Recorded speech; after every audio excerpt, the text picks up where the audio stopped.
আসসালামু আলাইকুম, সবাই কেমন আছেন? আশা করি সবাই ভালো আছেন। আলহামদুলিল্লাহ আমিও ভালো আছি।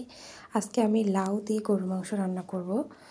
তো লাউ দিয়ে গরুর মাংস রান্না করার জন্য আমি এখানে কিছু চর্বি এবং হাড্ডি জড়িত মাংস নিয়েছি আর লাউ কেটে নিয়েছি।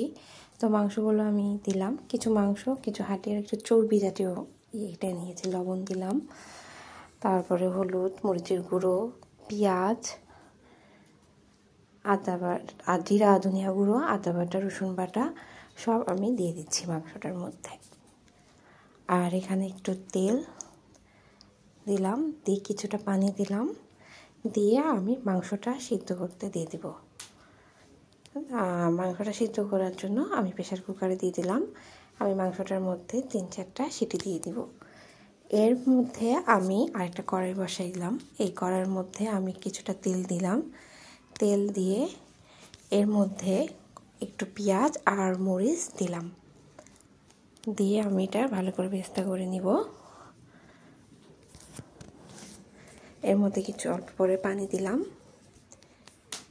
দিয়ে আমি এখন এর মধ্যে একটু লবণ আর একটু হলুদ, আর কোনো মশলা আমি দিলাম না, কারণ আমি সব মশলা মাংসের মধ্যে দিয়েছি, তাই এখানে আর বেশি মশলা ইউজ করলাম না। এরপরে আমি লাউটা দিয়ে দিলাম, দিয়ে আমি লাউটা একটু ভালো করে কষায় নিয়ে আমি ঢাকনা দিয়ে দিলাম।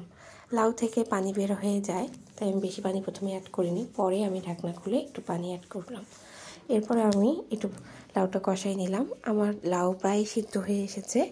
এখন আমি মাংসটা দিয়ে দিলাম, সিদ্ধ করা মাংসটা আমি লাউয়ের মধ্যে দিয়ে দিলাম, দিয়ে আমি এখন এটা ভালো করে লাউ আর মাংস কষাই নিব।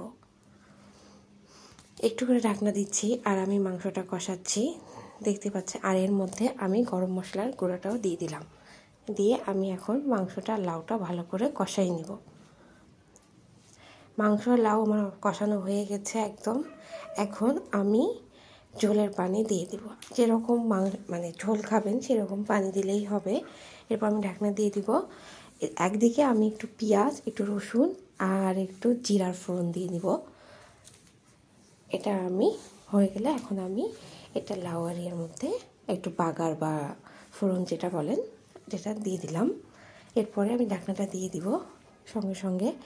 এরপর নাড়াচাড়া করে আমি নামিয়ে নিব। এই আমার হচ্ছে লাউ আর গরুর মাংস রান্না হয়ে গেল। রান্নাটা ভালো লাগলে আমাকে লাইক, সাবস্ক্রাইব করবেন এবং আমার সাথে থাকবেন। আমার রান্নাটা সবাই শেয়ার করিয়েন। আল্লাহ হাফেজ, সবাই ভালো থাকবেন।